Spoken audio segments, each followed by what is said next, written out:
I think it'll be an easy for you.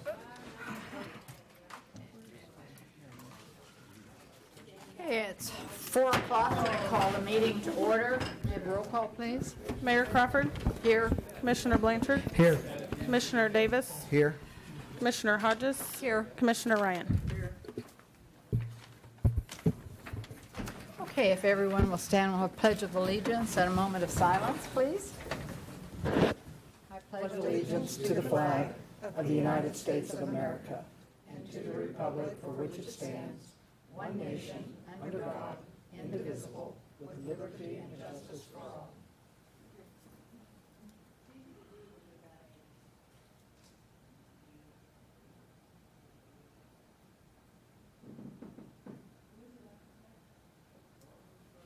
Thank you.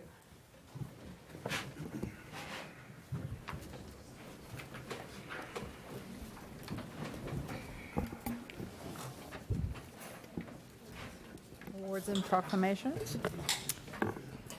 Item 3.1, the month of June 2017 is LGBT Pride Month in the City of Salina. Clinton Walker, North Central Chapter of Equality, Kansas Chair, will read the proclamation. Oh. In recognition of June 2017 is LGBT Pride Month.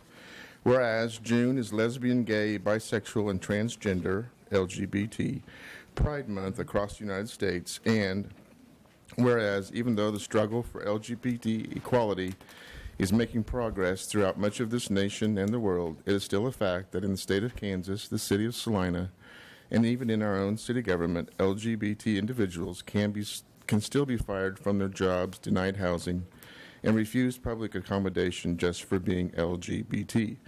And whereas LGBT youth are 4 times more likely to attempt suicide than their straight peers, and more than 1/3 of all LGBT youths have attempted suicide, and 9 out of 10 LGBT youths report harassment at school, and 3/5 report feeling unsafe at school. And whereas being out and visible is the most important action members of the LGBT community can engage in to provide positive role models and support to both young and older individuals who may be struggling with their sexual orientation or gender identity.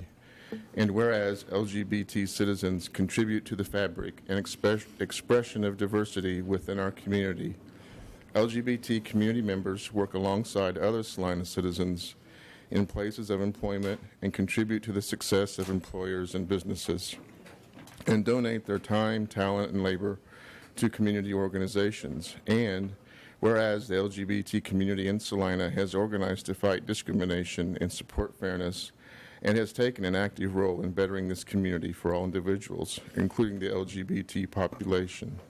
And whereas from generation to generation, ordinary Americans have led a proud march toward freedom, fairness, and full equality under the law, not just for some, but for all.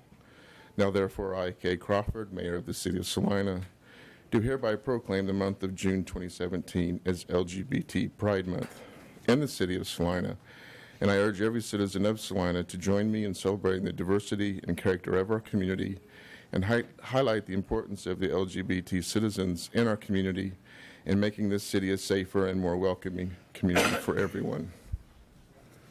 Thank you very much. You're welcome. And do you have any activities scheduled? We do. We have the Gay Pride Salina Festival scheduled from 11 a.m. to 4 p.m. Saturday, June 24th. We're going to do this outdoors this time at Jerry Ivy Memorial Park.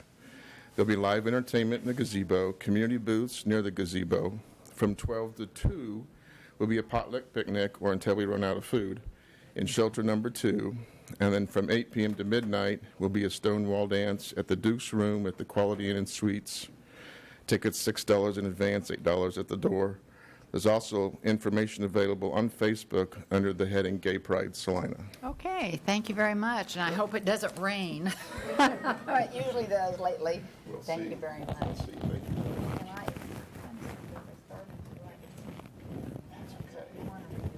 That's fine. Okay, thank you. Citizens Forum, is there anyone here who would like to speak before the commission? And if so, please come to the microphone and give your name and your address, please. if it's not on the agenda, I should say, too. My name's Jonathan Dong, 352 West Beloit, Salina, Kansas. I was just wanting to know what direction the city of Salina is going to go with the Salina Fieldhouse and their food service operations and concessions. Oh, well, I don't mean, know. we're The city 6 manager would have to talk to you We're about 5 that. to 6 weeks out from opening, and I think I know, most we're of you got pretty- my emails and information and capability statements, and Yeah, Jonathan, is this in response to your proposal? it's not my full-blown proposal. It's just an idea. But if you guys are going to put an RFP out, we could get up a real nice proposal for you. We have the ability to sole source this with our company's abilities. And I'm just thinking, with the investment that's made in the Salina Fieldhouse, I think you need a food service program that matches that. We want to maximize your guys' revenue, and having a good food service program can do that.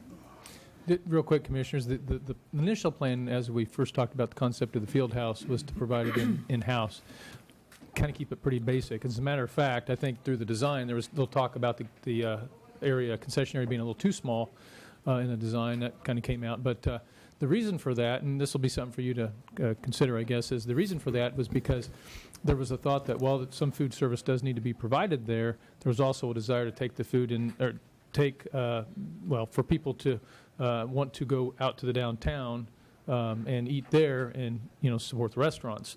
That was just a general thought. It's not a hard and fast anything.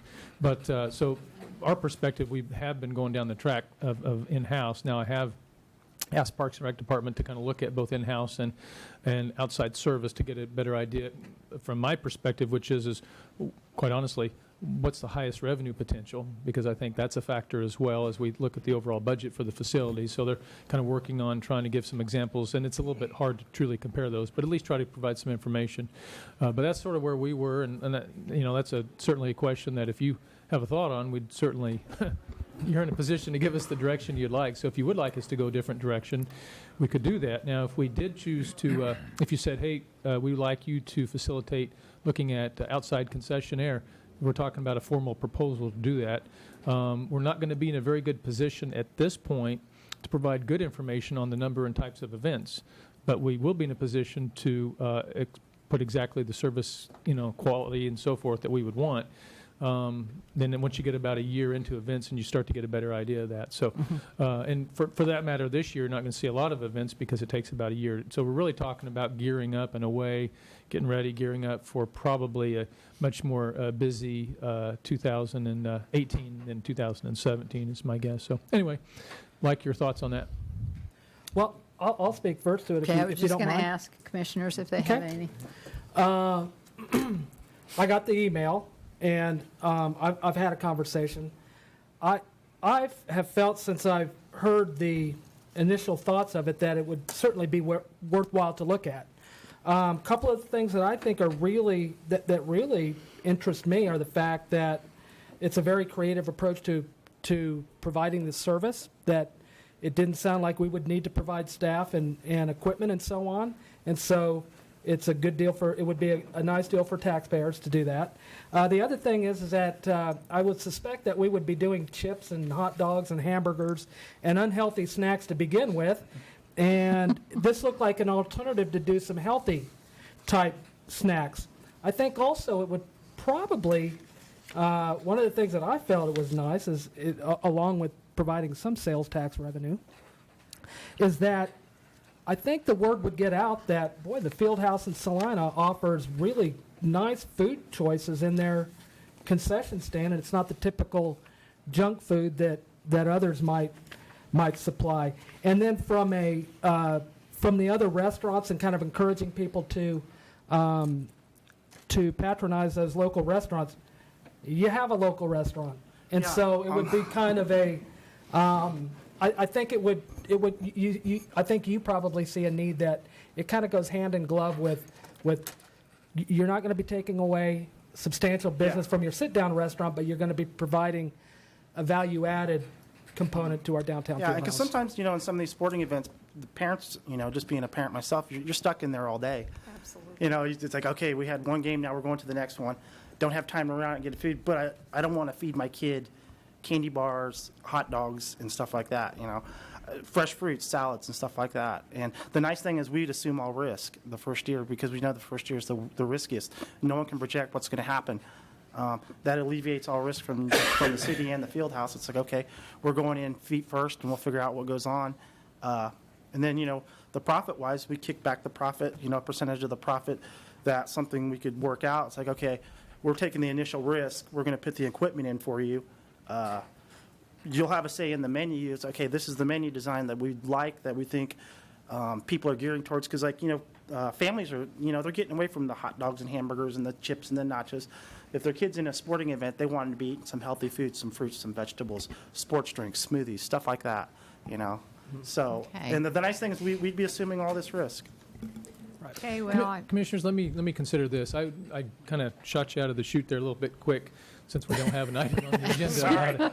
No, that was my fault. I asked you. Let me suggest this. Would you like to see the topic on an upcoming agenda so we could talk a little bit more about it? That way, anyone who's maybe interested would see it on the agenda and could participate if they chose. The other thing is Greg reminded me, it would give us an opportunity to see if how that form of arrangement can work with the bonding of the facility. Because if you recall, we did have to think about that with the Bicentennial Center, now the Tony's Pizza Event Center. So we just want to be sure that if we're thinking about a structure of an arrangement, that it fits into that as well, and that would give us a chance to do that. So would that work?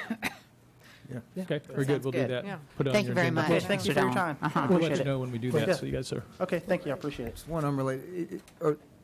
There are no formal kitchen facilities in the field house as it's structured now. I'm going to have to look. I don't know if I have a Parks and Rec person. I think I Mike can can address that. maybe answer what we have. It's not equipped to be a full food preparation kitchen as much as a warming kitchen for a caterer, or the design was really built around a tournament sponsor going ahead and selecting their product lineup and providing it on a case-by-case basis. And was there not part of the new markets tax credits component?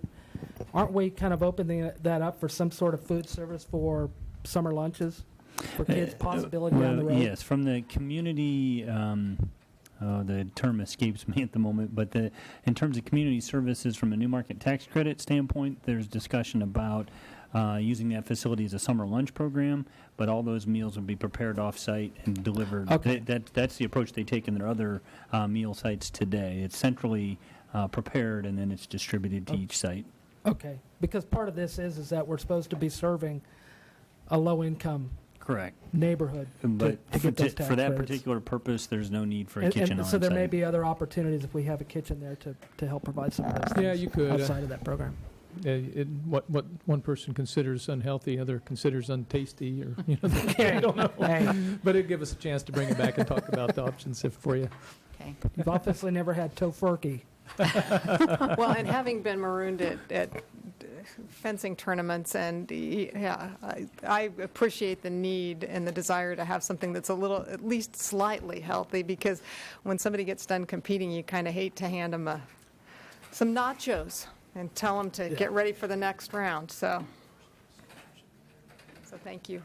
Okay, anyone else here from the public that might want to say anything to us? Okay, if not, we'll go on. Number 5, public hearings. We don't have anything or items scheduled for a certain time. We'll go on to the consent agenda. Item 6.1, approve the minutes of May 22nd, 2017. Item 6.2, approve the purchase of a MotoShot Elite APR robotic moving target system for use at the Salina Police Range in the amount of $12,226.87, utilizing the Salina Police Department Excellence Fund money. And item 6.3, authorize the mayor to approve the supplemental agreement number 5 for consulting services, amending the Dragon Corporation cost from $7,023,000 to $7,073,000, and specialty contractors costs from $2,248,000 to $2,292,000, and change order number 1 for laboratory services, amending the ALS environmental cost from $5,670 to $48,930. Okay, thank you. Is there any item that a commissioner wants to pull back from the agenda or consent agenda? If not, Madam Mayor, I move we approve the consent agenda as presented. Second. Okay, I have a motion and a second to approve the consent agenda. All those in favor say aye. Aye. Opposed, same sign. Okay. Administration, 7.1. Item 7.1, second reading ordinance number 17-10883, designating certain streets as main traffic ways. Okay.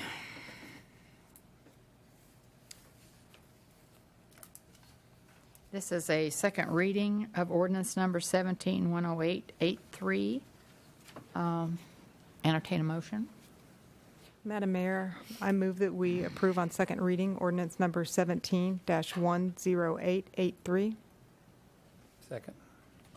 Okay, we have a motion and a second to approve on second reading ordinance number 17-10883, designated certain streets as main traffic ways. Roll call, please. Commissioner Blanchard. Aye. Commissioner Davis. Aye. Commissioner Hodges. Aye. Commissioner Ryan. Aye. Mayor Crawford. Aye. 7.2, please. Item 7.2, resolution number 17-7458, authorizing and providing for the design and construction of a police training center range in the city of Salina, Kansas, and providing for the payments of the cost thereof. Okay, Chief.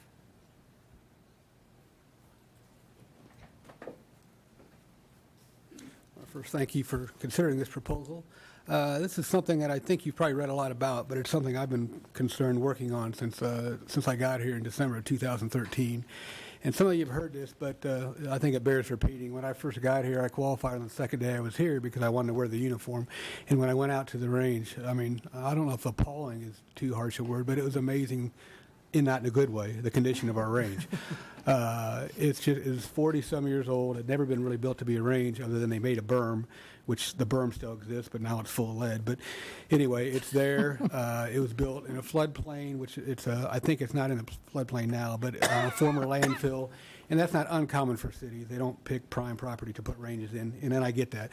But the point is, it's been a great location for 40 years as far as our neighbors. Nobody's ever complained. And I say that just to say that a lot of people ask, are you looking elsewhere for a range? And the answer is no, because it's extremely difficult to put a range anywhere these days just because of the way it is and what we do out there. To my knowledge, we haven't had a complaint as far as the noise. I mean, we shut down in a decent hour, but we haven't had those kind of issues with the range, so it's certainly my desire, if we go forward with this, to have the range in the same location where it is now, with the same existing footprint that we have now. Basically, just tear everything down and start anew with new modern facilities that, it's my opinion, we sorely need. With that said, Mr. Gage gave me permission to get this training facility study done, assessment on what we had, and it kind of confirmed to me the obvious. Several of you went out there when we had our study session in, I guess it would have been 16, might have been 15. I think it was late 15, but you were out there with me, and I think you can attest to what I'm speaking of, so I won't go overboard on that. But it's still there. And Don't you want us to come out and have a picnic out there with you? If it helped, yes, I would. But it's not gotten any better. Let's just put it at that, okay? So with that said, we had the assessment done by a firm out of Dallas, Texas, very professional firm. They gave us assessment. I think you've read it, but anyway, it's been online for a couple years. And that's where we're at today. Basically, it got on the capital improvements program this year, for the 5-year program. It's certainly my wish and desire for this to go forward. Obviously, it's entirely up to you. But I think the need's there, and I would certainly answer any questions you have. I can say that I do think if we get this thing built, it would be a huge morale boost for the department. I mean, we're in a 50-year-old building. There's nothing wrong with the building, but I'm just saying it'd be nice to have something, new for us to be proud of and to bring folks out there. And I think it'd be fantastic for our agency if this went forward. With that said, any questions? I would disagree with your statement that there's nothing wrong with the building. And I'll pass on a future visit. Snakes and I just don't get along too well. Commissioners, That was not planted either, Commissioner. That just showed up. this item is just, it's a before you actually commence a project, it's a pre-project authorization, doesn't bind you to anything. We will, just as you know, I think coming up, we will have design contract that's scheduled to come up next week, but this is the pre-item that provides the authorization so that the next step, we can hit that next week. So we do this at the beginning of each of the projects. Does it change the designation on CIP to identified, not funded, or Now anything like this that? one's in. Well, Is I it don't have the funded? CIP in It's front of me. in It should be in our CIP already in the Okay. 5-year plan. It is. So it just is the next step because we are in Yes. that process. Yep. We are in that designation. Okay. Finance man back there shaking his head, it's there. Okay, super. It's there. Any other questions? Okay. I'll entertain a motion for Resolution 177458. Yeah, Madam Mayor, I move that we approve Resolution 177458, authorizing and providing for the design and construction of a public building, Salina, Kansas, and providing for the payment of the cost thereof. Second? Okay, I have a motion and a second to approve Resolution 177458. All those in favor say aye. Aye. Those opposed, same sign. Okay. Item 7.3. Thank you. Is Dan Stack? There he is. Item 7.3, resolution number 17-7459, initiating proceedings by the governing body for street improvements in the city of Salina, Kansas. Mr. Stack. Thank you, Madam Mayor and Commissioners. This resolution does initiate the proceedings for the Country Club Road and Marymount area improvement projects. The project has started, and construction started last week on the detour route, so they are proceeding. I guess at this point, that's just a little update of this resolution. Basically just authorizes the next item, which is, I think, a few items later on all the bonding. So it just allows the bonds to be sold for this. The original CIP had $400,000 of bonds and $800,000 of federal fund exchange for the project. So that seems to be right where we're at, and they'll temporary note about $1.2 million later in today's commission for the bond notes, and then reimburse that eventually later this year and then next year from the federal fund exchange dollars from KDOT. So that will be the way this is mostly funded, with a few of the bonds being paid off by the bond interest fund. Any questions, I guess, about that? I could just ask for an observation on your part, and maybe Jason in finance might have the $800,000 that is the federal exchange funds. Are those the funds that come through KDOT? Is there any they're going to keep those at any point in the future, you think? I mean, are those always, what is the future of funds like that? I mean, do we anticipate there being any changes with sort of the fiscal condition of the state and federal? Of course, as we know, at the federal level, and that's what we're talking about here, the president submitted the budget from the White House to the Congress, and the budget, at this stage, a lot of things get changed, but that submittal's a lot different. I haven't looked at it that closely. I don't know if Public Works has, but we'll have to kind of see what they do with that budget, what gets worked out, because it could affect future projects, in the next few years. So we don't know at this point in time, because we really don't know where all the negotiations going to be, but we have to certainly keep our eyes open. It's pretty hard to plan when you don't have any idea what's going on, and nobody else seems to either. Yeah, there's talk of certain areas of infrastructure where the funding is cut back, and now there's talk about trying to build the infrastructure, and who knows before this is all done what's actually approved in there. Well, appreciate you guys working with whatever funding sources we can get, federal and or state, to make those work. And I know you do that on several projects, and it really helps. Yeah, Centennial Road was our last one that we do have the money for 2017, which ends in June. This is 2017. So the fiscal year for KDOT ends in June this year. So they're asking us to try and spend that money. So then in 2018 they'll give us another allotment, basically. So far that has averaged even a little bit more than we've budgeted. So far so good. So I think finance has been conservative on the estimates. Jim's pretty aware of the program. KDOT really, as you can explain a little bit more, KDOT really tries to spend all the federal dollars on large federal aid projects that are already basically federal projects anyway, and so they're giving the cities and the counties back the gas tax dollars in a way that is a lot easier for us to use. So I think they've been very good about it so far and have not said anything about delaying it thus far. But it's a good question. So we'll keep a good eye on it and let you all know. Thank you. Thank you. Thank you. Madam Mayor, oh, sorry. Go ahead. I'm entertaining motion. I'll just step right in there. Madam Mayor, I move that we approve resolution number 17-7459, initiating proceedings by the governing body for street improvements in the city of Salina, Kansas. Second. Okay, I have a motion and a second to approve Resolution 177459. All those in favor say aye. Aye. Opposed, same sign. 7.4, Shandy. Item 7.4, first reading ordinance number 17-10888, authorizing and providing for the construction of certain street, water line, and storm sewer improvements related to the downtown streetscape project in the city, and authorizing the issuance of general obligation bonds and utility system revenue bonds of the city to pay the costs thereof. Okay, Mr. Kohawk. Good evening, Mayor, Commissioners. Much like the previous item, this item is necessary for the purchase or sale of bonds for the streetscape project and the related water line work.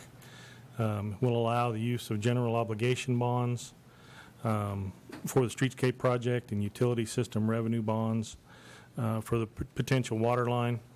You guys have heard quite a bit of background about the streetscape project, but just to go into a little bit of detail, the streetscape project is intended to be funded primarily by STAR bonds. The STAR bond use does need affirmative action by the legislature before the end of June, so we're awaiting the rules on the actual use of STAR bonds, but it's anticipated that we'll need to enter into some temporary notes in the interim. We don't want to purchase our STAR bonds a year ahead of time and lose some of the tax increment that we would otherwise realize. So we're needing to issue the temporary notes. Because the STAR bond sales are still off in the future, we don't know exactly what the revenues are going to be, so we're planning for a project size of between $10.1 and $12.1 million. That will include the design and construction costs.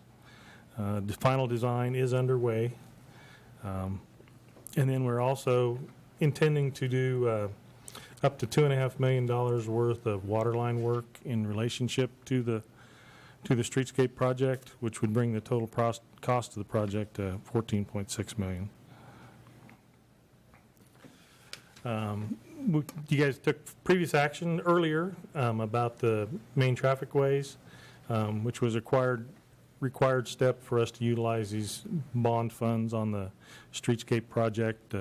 As you know, primarily the work will be done on Santa Fe Avenue, but it does entail work on each of the side streets between Mulberry and Elm. We'll do a little bit of work on 5th Street and 7th Street and 4th Street as well.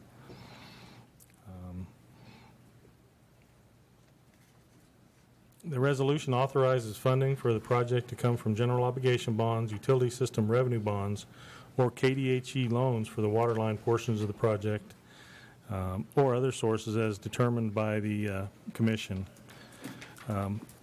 It's our plan to have the streetscape design completed later this year. We're hoping we'll be in a situation where we can proceed with the letting and proceed with the utility adjustments and the projects early in 2018 and complete the project in 2019. There is some special sequencing involved in the project to make sure that we maintain access to the downtown business and also to complete portions of the project for the new businesses opening up as part of the development agreement. We'll need to maintain pedestrian access, vehicular traffic, and parking as part of the project.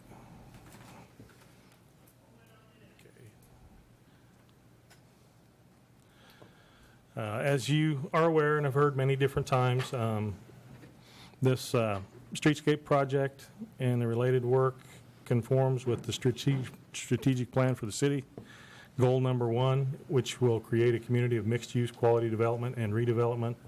The city will commit to maintaining road, water, and sewer infrastructure to support a growing high-quality community. Goal number 3, the city will provide the highest quality of services consistent with the governing body, direction, available resources, and staff commitment to quality.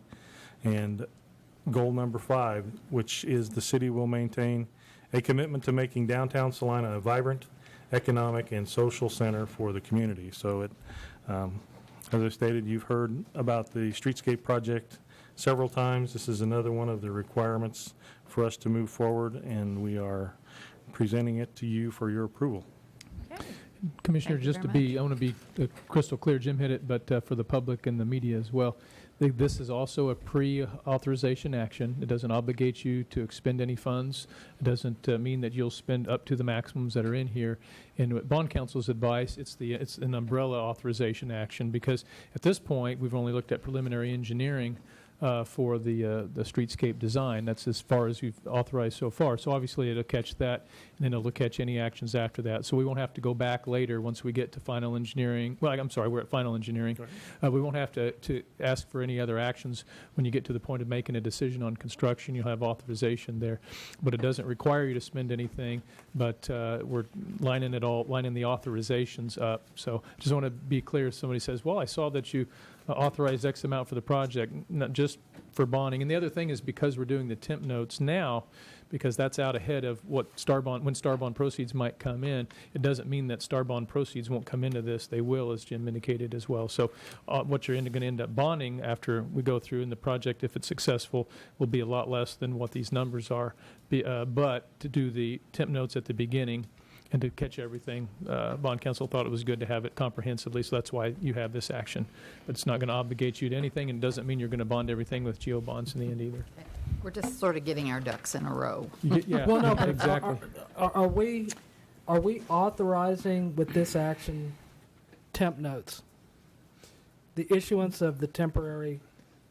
No, this doesn't actually authorize the issuance of temp notes itself, but you have to have pre-authorization before you can move on the temp notes. Well, in this case, though, I'd have to. It's later action on this agenda. Yeah, that's what right. Ben That's will be correct. speaking on. So we have that late. We have the actual authorization of the temp notes later on the agenda, but you need the authorization before you do that. Broader authorization that says, hey, we're going to use debt financing ahead of it. That's what this is. What part of this, so we have two actions we need to take? Because I was looking at it all in one, I'm looking at your agenda right now. Friday, 7.6 that Ben Hart will go in later, that actually obligates the bonds and explains the temporary notes won't be issued for the full amount. It's just what we expect to expend in early 2018. Correct, yeah. And that saves you interest and stuff. There'll be another issuance later on as you get further along with the project. So, Yeah, your and I'm letter sure item he's going to has go into that.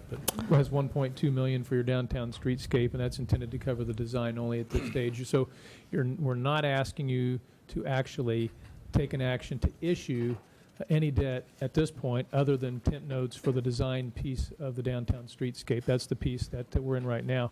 But your pre-authorization, the action you're talking about right now, is broader. That's why the number's bigger. So later you won't have to go to that, but you're no way obligated. It just means when we're ready for construction, if at some point you feel comfortable, you have design completed, and you're ready to go forward with bonding for that, you don't have to go back for authorization. So you have your full authorization in place. Okay. We could have chopped it up. Everybody felt it was better just to have the broader authorization. This is the only concern I have. I mean, it's a fairly decent one. I feel like we're way out in front of our partners on this thing. Are we not way out in front of them? No, because this doesn't obligate you to do anything. This is just a pre-authorization so that when you get ready to take actions, we've already talked about the design, but way in the future, when you get ready to talk about construction, you won't have to go back to an authorization action. You'll have it, but you don't have to use it. Let me throw out a hypothetical. State says no on star bond reauthorization. Does this project move forward, or does it die. Right. At that point, the only obligation that's truly in front of you would be if you have a temp note out on the downtown streetscape that we've authorized, we'll have to pay for the downtown streetscape. But you would not be obligated in any way to move forward with construction of the streetscape unless you as a body at some point in the future chose to do So that. the temp note would cover the streetscape design. The temp note is specific to the streetscape design only. And that's Okay. your action later on the agenda. Okay, and then a quick question about the utility revenues bonds, because there was a note in the paperwork that said that the city expects to make expenditures related to the project prior to the date of issuance. That paragraph. And hereby declares its intent to use proceeds of such bonds to reimburse expenditure made on or after the date, which is 60 days before the date of this resolution. Yeah, there's some utility work that is anticipated to be part of the project, and this is really addressing, I believe, the main water line project. And also, there's a little bit of storm sewer, but that's already really included as part of the street. But when you look at the debt issuance, you have to sort of divide topically by the pieces to the project, and the water line utility piece is a separate piece, but we brought it into the authorization so that you don't have to go back and piecemeal it later and keep track of all of those actions, so it's all kind of together. But if we do this utility, is part of this action and passing this as part of that utilities bond thing, are we doing that? Would we be doing that now, and would we be committing to that utility work if we use? I mean, I'm trying to figure out what the reimbursement.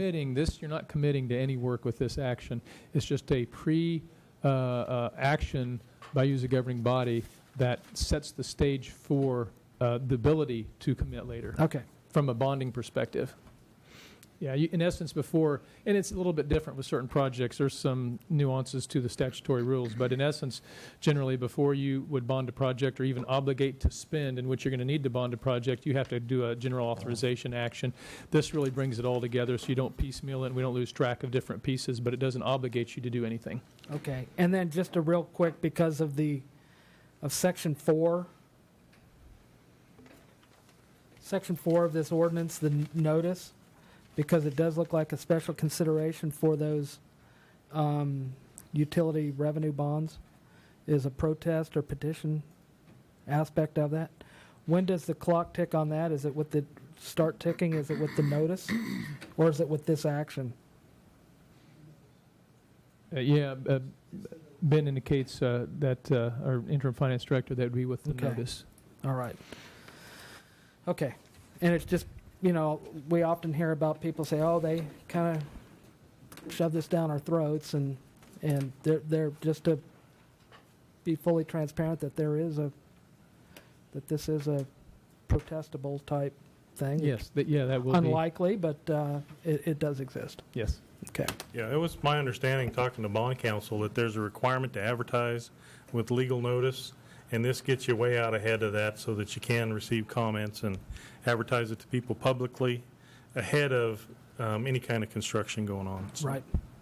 Okay. Appreciate that. Thank you. Any other questions? It's a lot of money. Well, yeah, it's a good idea to question lots of money like that. Okay, I entertain a motion on first reading ordinance number 17-10888. Madam Mayor, I move that we approve ordinance number 17-10888 for the city of Salina, Kansas, to authorizing and providing for the construction of certain street, water line, and storm sewer improvements related to the downtown streetscape project in the city, and authorizing the issuance of general obligation bonds and utility system revenue bonds of the city to pay the costs thereof. Second. Okay. A motion and a second to authorize or to approve first reading ordinance number 17-10888. All those in favor say aye. Aye. Opposed, same sign.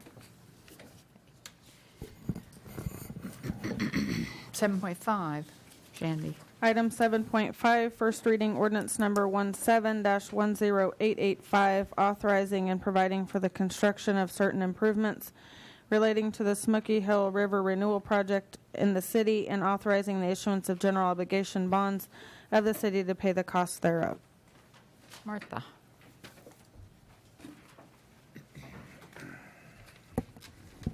Thank you, Madam Mayor and Commissioners. Going way back in your memory bank, you'll remember that the Smoky Hill River Renewal Master Plan was accepted by the city back in 2010.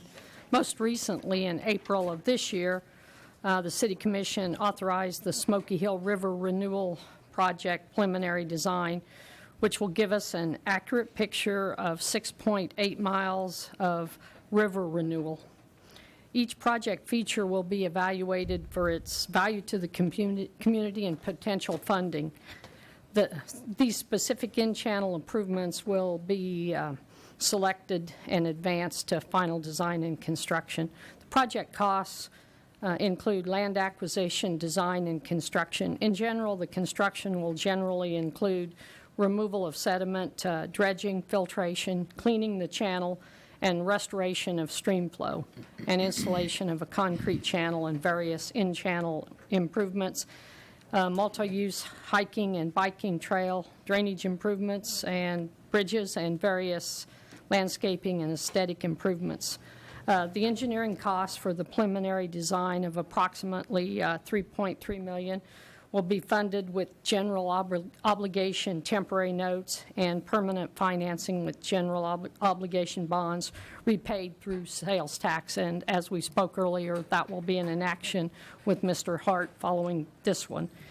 In 2019, when the annual debt service for Kenwood Cove is required, those sales tax will be allocated to pay for the bonds for the river renewal, and will generate approximately $27 million over 20 years. This project conforms with many of our strategic goals and plans, up to 5 of those, so it's a pretty high project on the list. Recommended action is to adopt ordinance number 17-10885 on first reading, authorizing and providing for the construction of certain improvements relating to the Smoky Hill River Renewal Project in the city, and authorizing the issuance of general obligations of the city to pay the costs thereof. I'd be glad to answer any questions you might have. Questions? I just had one quick one. I Yes. noticed that the concrete channel was mentioned in here. Did I interpret that right last when we had the study session, that we were talking about eliminating the concrete channel, or is there going to be a concrete channel in We'll have parts? a concrete channel without a bottom, but okay. there'll still be a channel. Okay, gotcha. 2 sides instead of 3. Okay. Okay. Any other questions? Thank you, Ms. Tesker. Entertain a motion on 17-10885. Madam Mayor, I move we approve on first reading ordinance number 1710885, authorizing, providing for the construction of certain improvements relating to the Smoky Hill River Renewal Project in the city, and authorizing the issuance of general obligation bonds of the city to pay the costs thereof. Second. Okay, I have a motion and a second to approve ordinance number 17-10885. All those in favor say aye. Aye. And those opposed, same sign. Okay, 7.6. Item 7.6, General Obligation Notes and Bonds, Series 2017-A and 2017-1. 7.6A, Resolution Number 17-7457, authorizing the offering for public sale of general obligation temporary notes and bonds. And 7.6B, First Reading Ordinance Number 17-10886, authorizing the issuance and delivery of general obligation internal improvement bonds. Mr. Ben. So the grand finale of everything you just did. Yeah, right. Think so. 2 items, 2 votes. First item is the temporary note resolution. As you guys have already discussed, you just authorized the projects themselves through resolution or ordinance. And the entire project itself as either a resolution or ordinance. The next step in that capital process that started years ago is this one, in authorizing just that chunk of money that moves forward. For instance, what you had talked about on the streetscape, a couple of them, only funding engineering out of the project itself on the temporary notes. So in your packet on the blue sheet, Resolution 17-7457 is authorizing you to go to public sale. This is a resolution that is typically required by the market. They like to see this, that the governing body is intending to go to the market for these temporary notes, because the next thing that they see is going to be an adoption ordinance after the sale, so they've got a little risk in this. But this allows them to have comfort that, yes, well, you're moving forward with these projects. That's the temporary note resolution. The ordinance is actually just long-term funding. A temporary note you already have, that the project is completed, ready for long-term funding, and that's all that ordinance is. Okay. Seems simple, but Any questions? No? Okay. Thank you very much. you're welcome. I entertain a motion on, do we need this as one motion or two here? Yeah, you have two actions. Actions? Yeah, the temporary Okay. note authorization is the resolution 17-7457, and then after that, I think Ben probably has a few The ordinance. additional comments on the actual ordinance Okay. for the bonds. Okay. Madam Mayor, I move we approve item 76A, resolution number 177457, authorizing the offer for public sale of general obligation temporary notes and bonds. Second. We have a motion and a second to approve Resolution 177457, authorizing the offering for public sale of general obligation temporary notes and bonds. All those in favor say aye. Aye. Opposed, same sign. Okay. Madam Mayor, I move that we approve on first reading ordinance number 1710-886, authorizing the issuance and delivery of general obligation internal improvement bonds. Second. Okay. Have a motion and a second for first reading of ordinance number 17-10886, authorizing issuance and delivery of approximately $6,900,000 principal amount of general obligation internal improvement bonds. All those in favor? I got a quick question on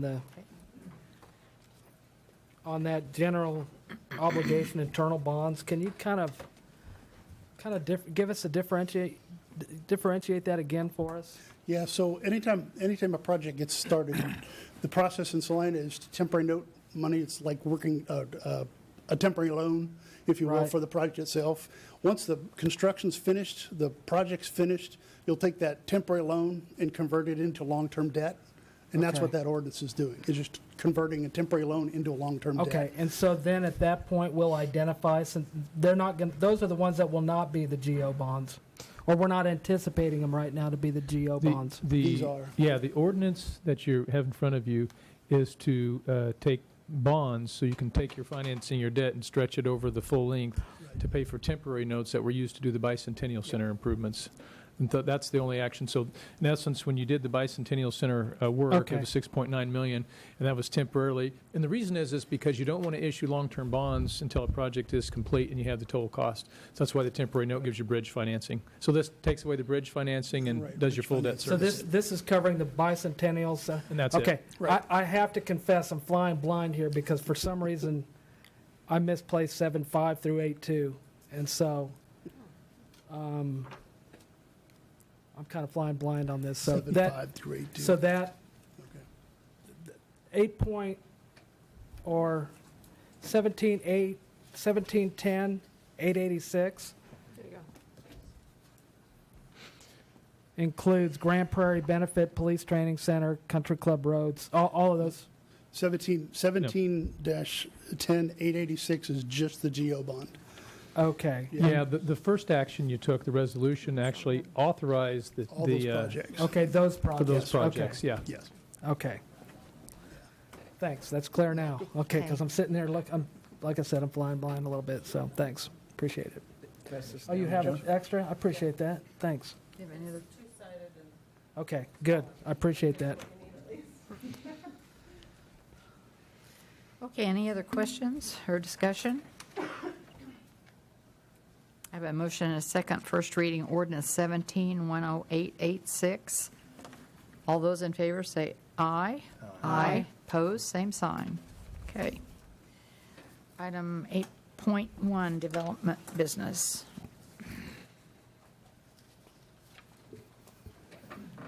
Item 8.1, first reading ordinance number 17-10884, changing the zoning district classification from R Single Family Residential to I2 Light Industrial on property addressed as 1123 to 1127 Van Horn.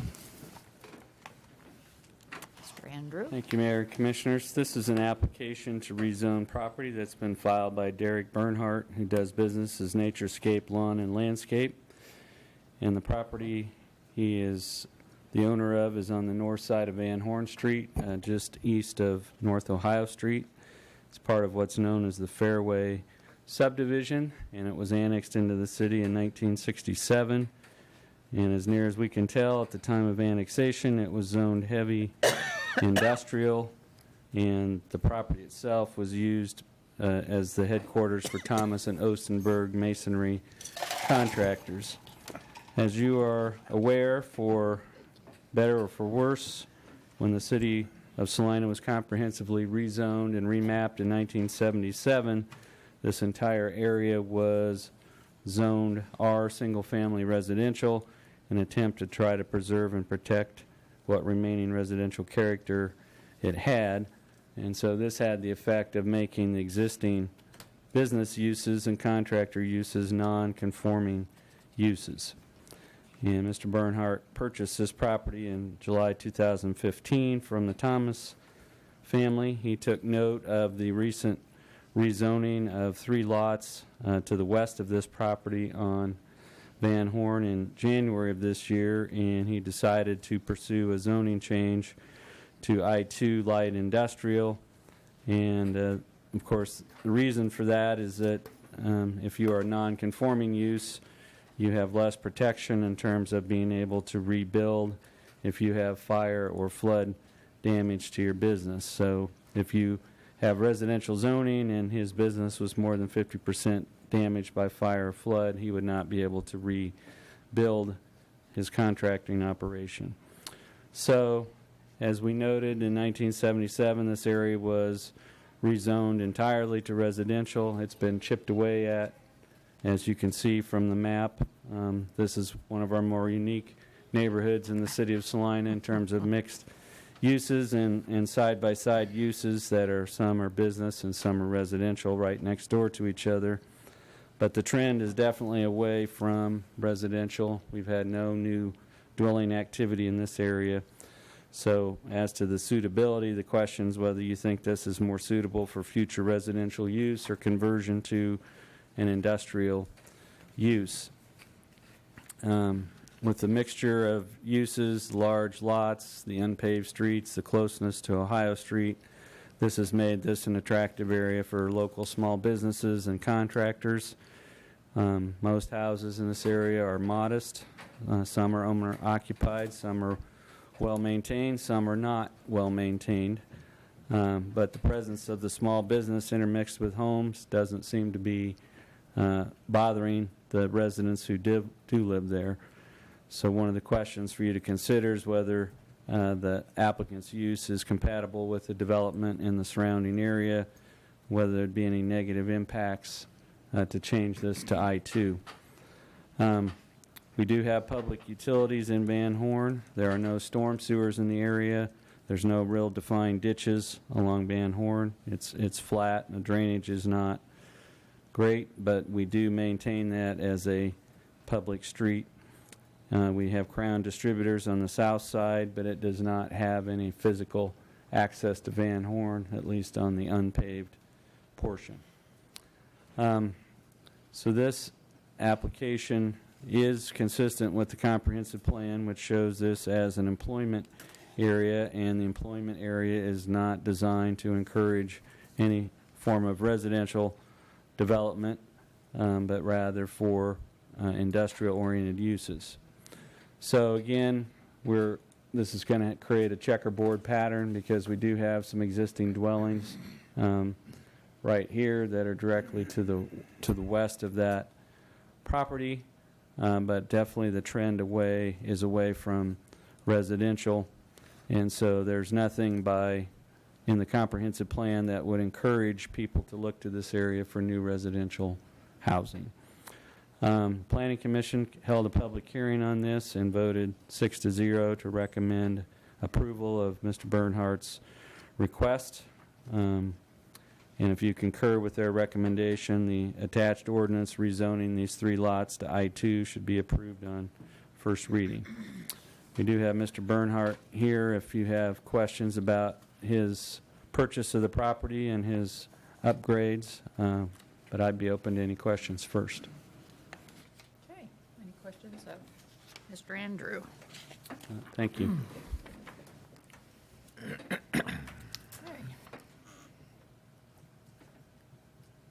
Mr. Bernhardt, did you want to come up and there might be some questions? I don't know. Do you have any questions?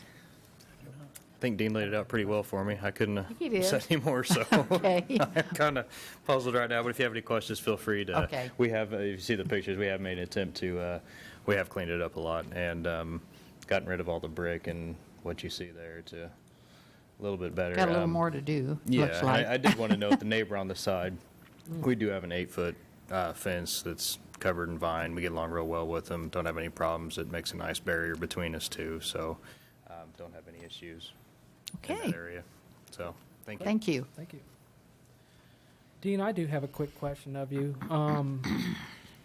Since this, and it may have come up last time a few months ago when we rezoned the 3 lots you were talking about, I'm assuming that's to the east of that, Yeah.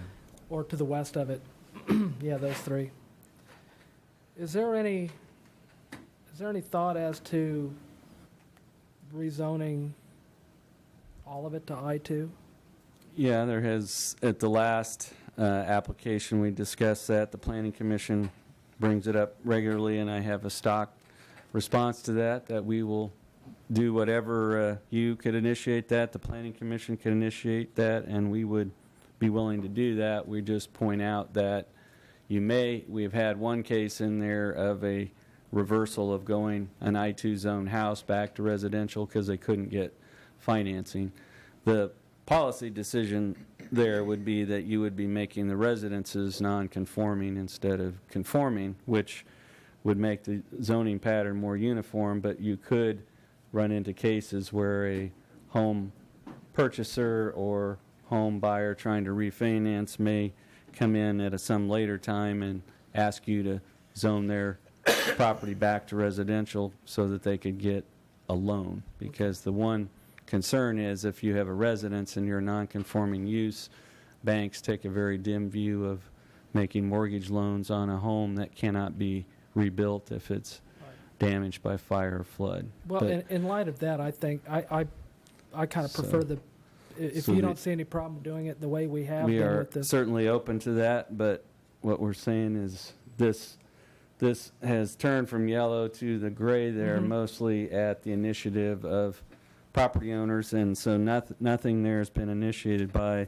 the city. It's been a response to requests from individual owners. Okay. So either approach works for us, but the reason we haven't pushed for that is because we've had some contact with residents in there who the residential zoning allows them to obtain mortgages or refinancing. So.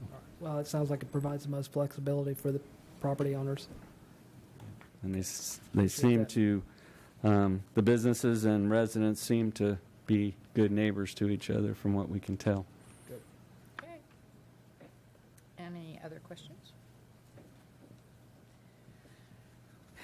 Okay, I'll entertain a motion on ordinance number 17-10884.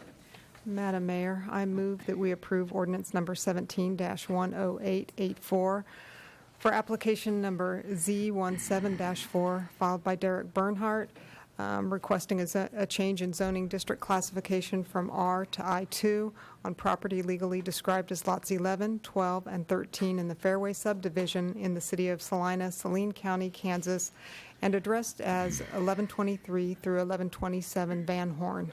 Second. Okay, I have a motion and a second to approve ordinance number 17-10884. All those in favor say aye. Aye. Opposed, same sign. Item 8.2.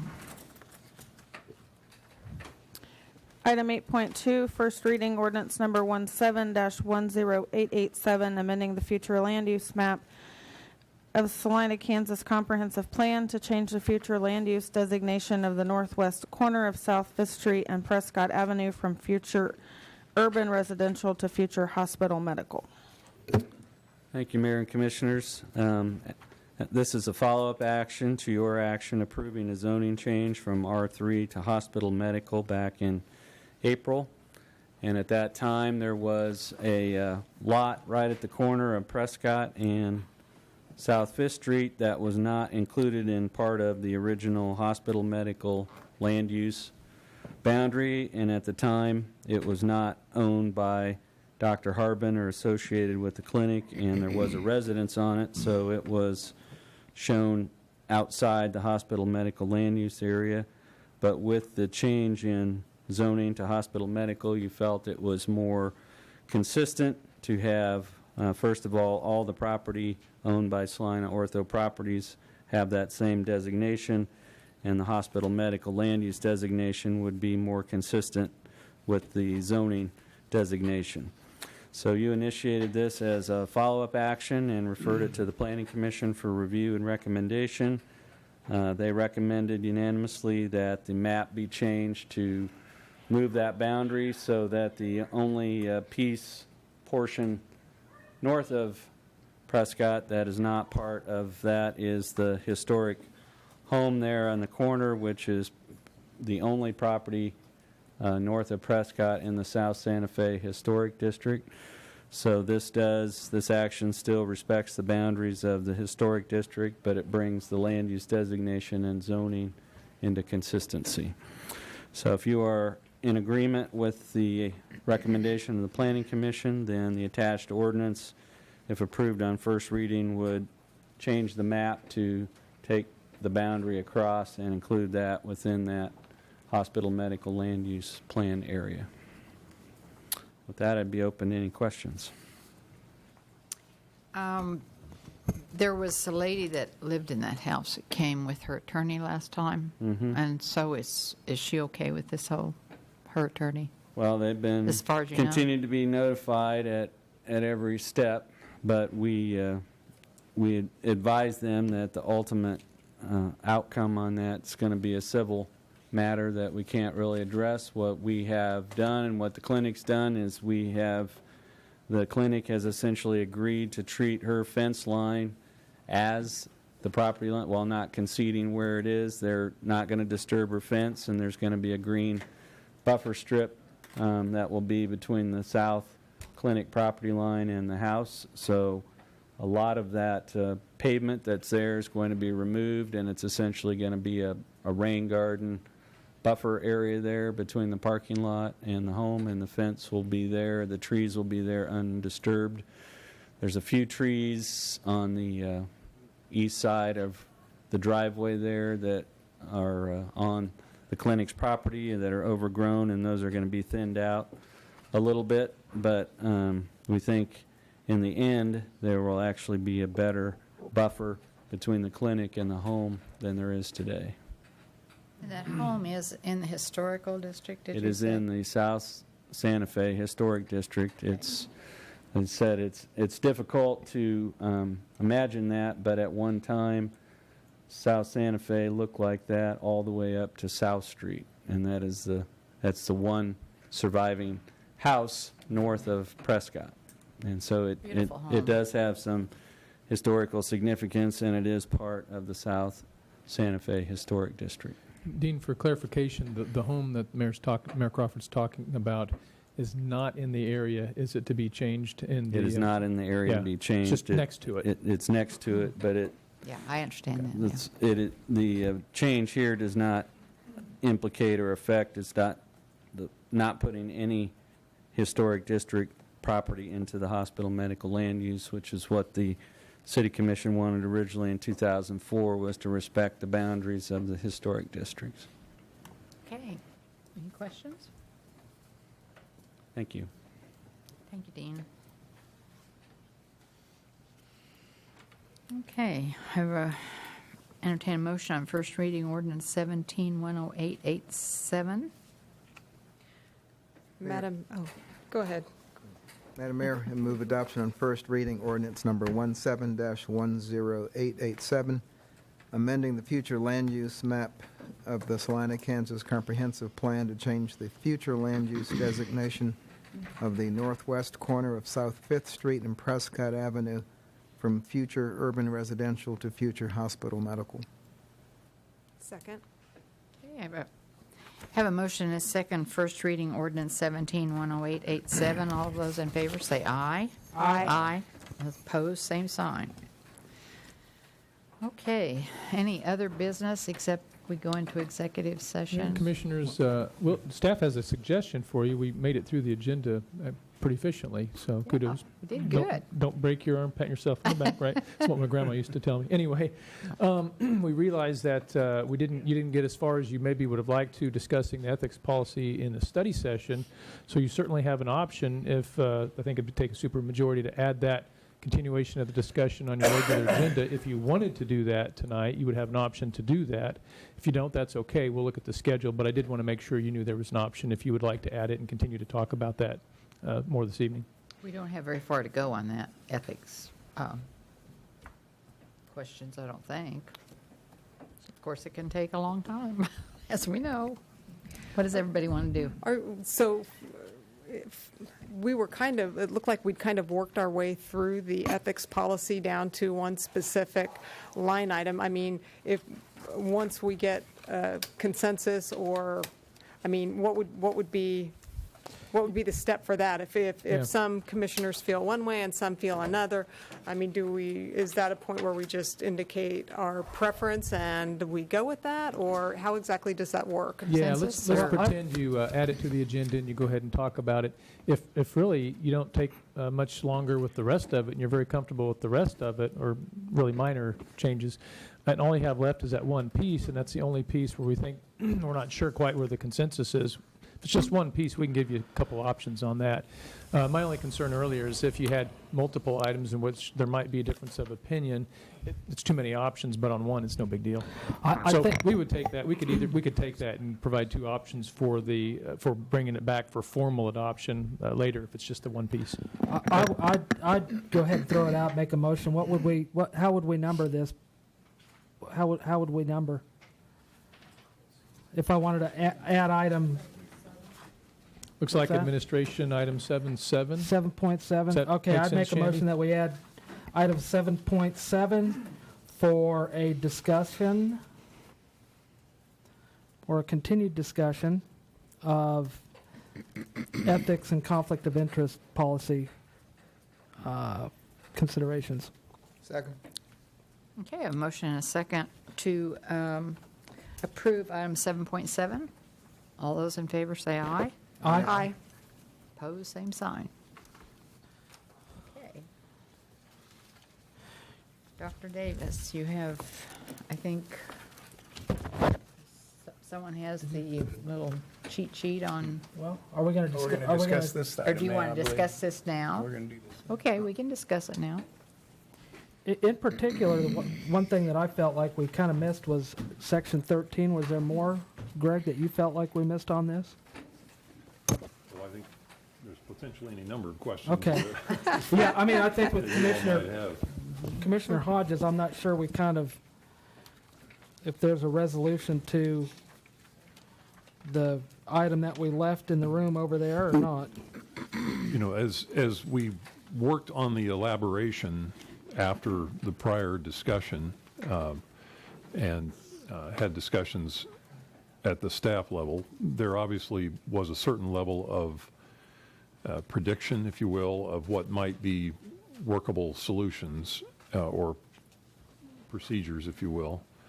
And, those are up to you as to whether they suit the situation well or if you have different thoughts. So it was done on the basis of expecting that if anybody had questions or alternative suggestions, that we need to talk about those. Specifically to Section 13, but it may be related, there was description of circumstances in which either the city's legal counsel or, I'm trying to get the proper, when the city's legal counsel could not serve in that role, there is a substitute for that. Special? There's a special. Yeah. Which page is it on here? Okay, the Special Ethics Council. It's Section 9. C, where there be a governing body member concern or raises a concern. Does the Special Ethics Council then have final say, or is that decision, I don't want to use the word appealable, but can that decision be taken further if not agreed with? Well, certainly the role of that special counsel would include the potential for looking to the other resources depending upon the circumstances of the case. And it might be helpful if I may for a moment, in terms of the organization, the thought was to, as you saw, put those general considerations to the forefront, deal with Kansas, what is the law on the substantial interest, the statutory test, then move to what is the law, such as it is, on the common law test, and then address that, what we're now going to refer to as the appearance of bias.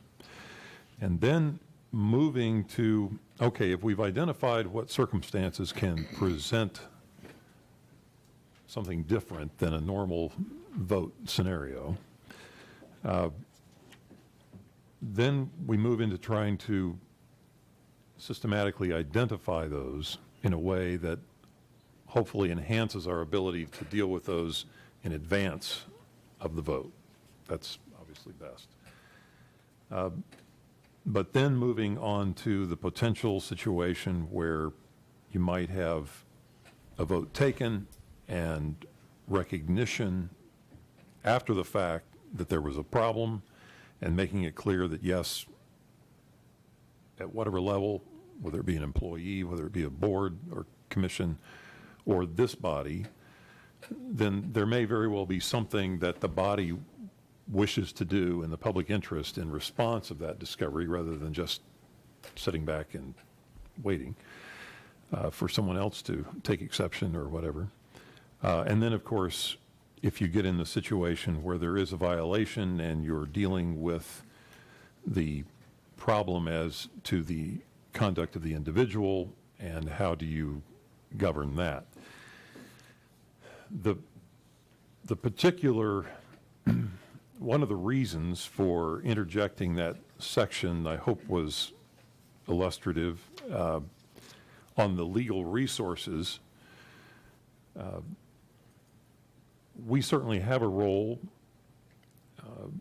but we recognize that there can simply be a point at which our firm would have a conflict of interest, particularly as it would deal with the potential,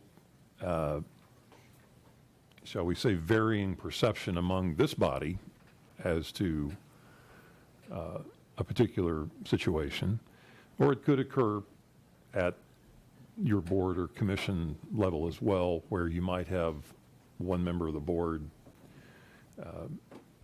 having a question about another member's participation.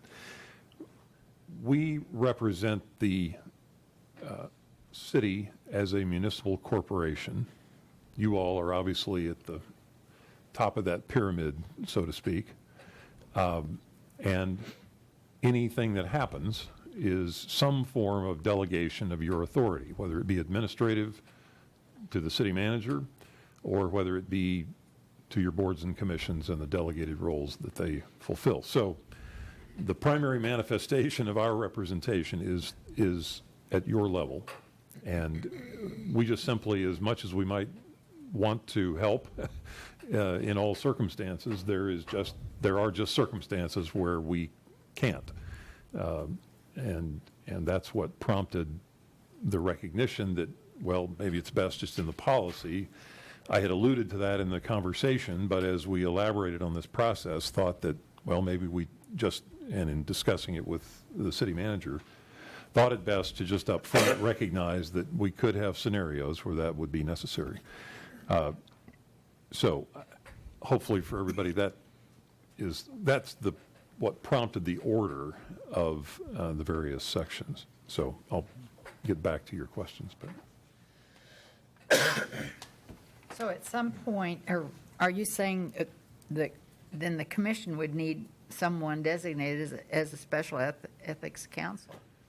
Well, the thought is that if, rather, it's the extent to which we wish to do that in advance so as to be able to move quickly in the event that circumstance would arise. Otherwise, we wouldn't deal with it until such thing occurred. Yeah, that would be the alternative. Now, we're into territory pretty quickly where the city manager and the governing body, as you deal with the business of the city, your thought on that is far more important than ours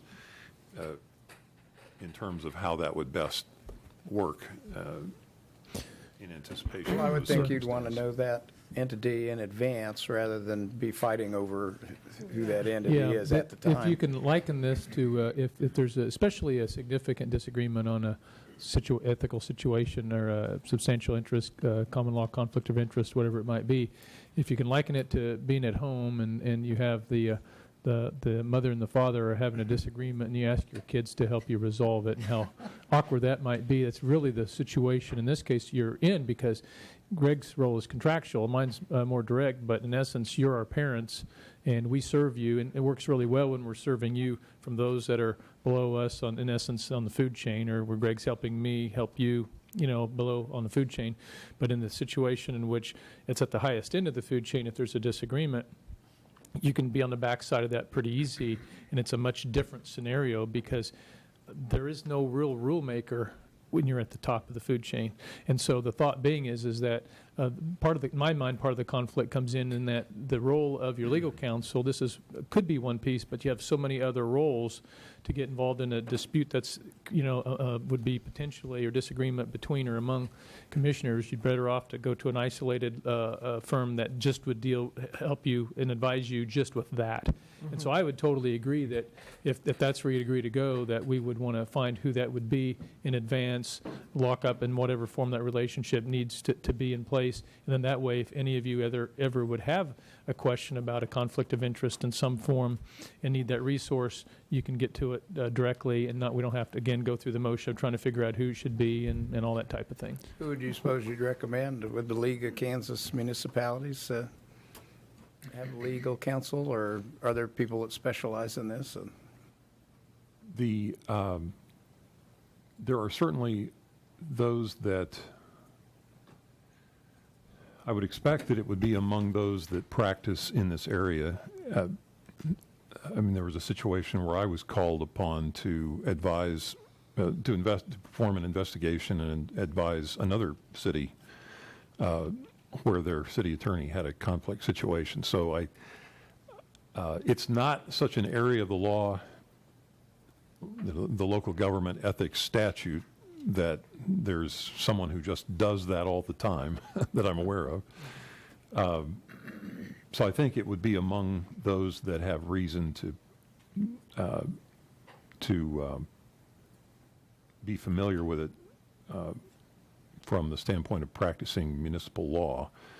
And there are certainly those that we would want to potentially consider there. The league, I would expect not, they certainly have legal staff, but I wouldn't expect them to, well, I say that, you could be something to pursue as to whether they would do that on a contractual basis. We spoke earlier of the citations. It's actually the laws of it's an application of the ethical laws applied to those of us practicing law, interrelating with the ethical laws of our ethical rules related to local government. So that's really a lot of the basis of what affects what we can and cannot do. So I think it's just a matter of looking to someone who has experience at the local government level more than anything.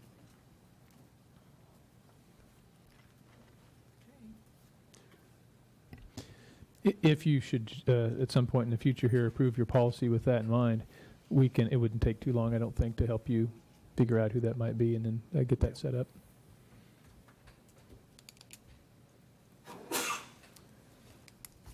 Okay. Yeah, my questions on 13 were only the hierarchy, and you covered those, sort of the process.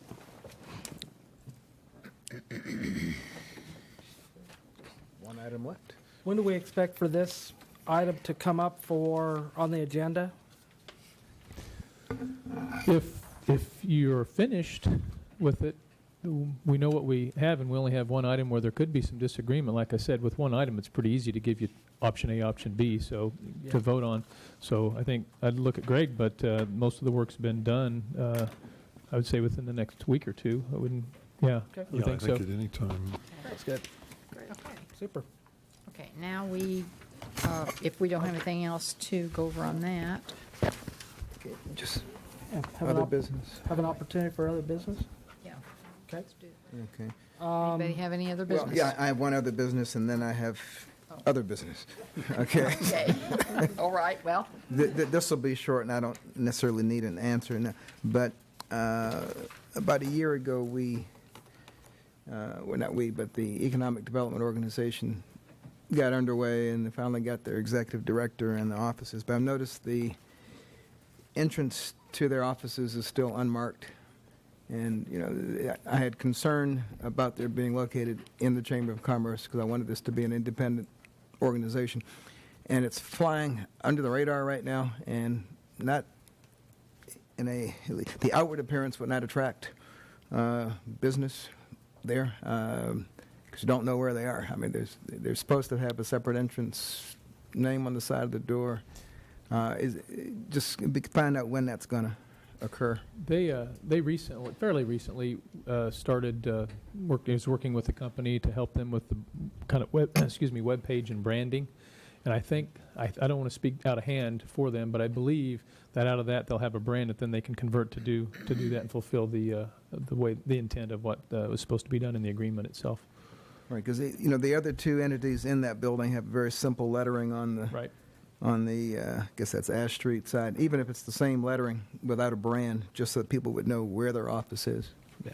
Because right now, I mean, you would not be able to find them if you're just walking around or driving around. Well, and something you just said, I have a question. Was the expectation that they were going to have a separate entrance?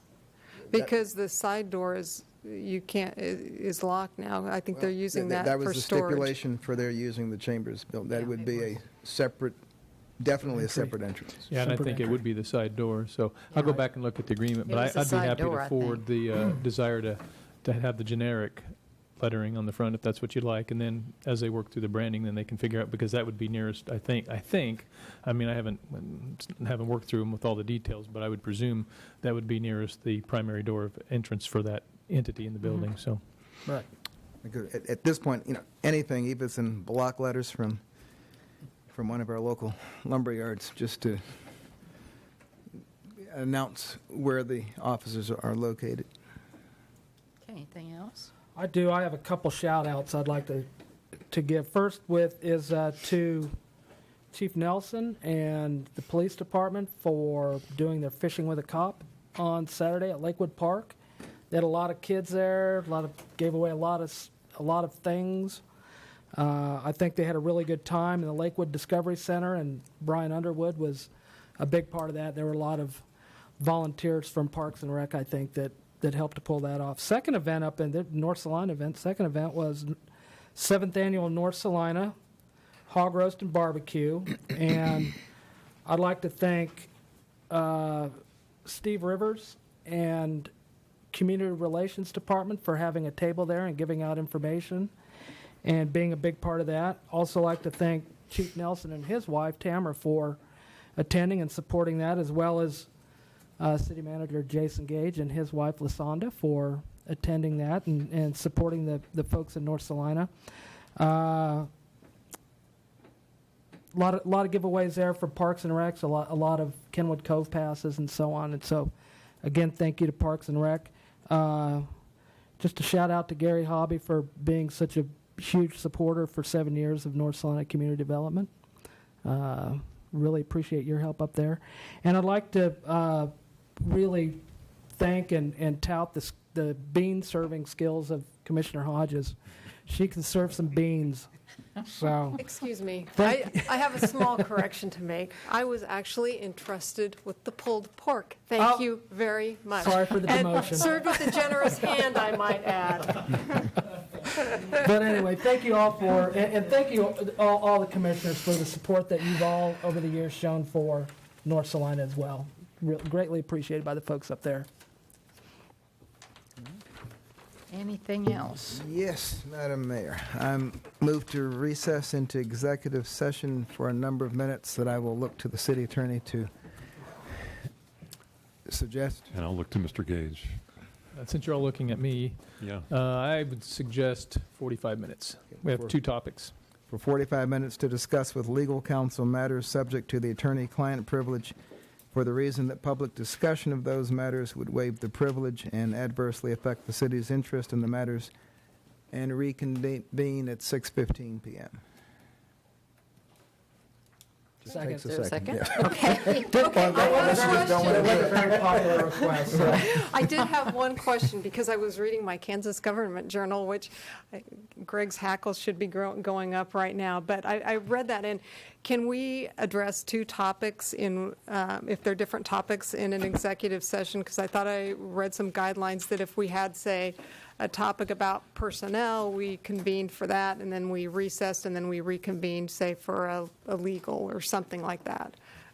Just a clarification from your point of view. No, it's a very good question. I don't think there's any question but what in the two topics that you have are both based on attorney-client privilege communication, Okay. and it's my understanding that it is satisfactory to combine those since they fall into the same category. Great. Okay, I have a motion and a second to adjourn into an executive session. All those in favor say aye. Aye. Opposed? Same sign. We're adjourned.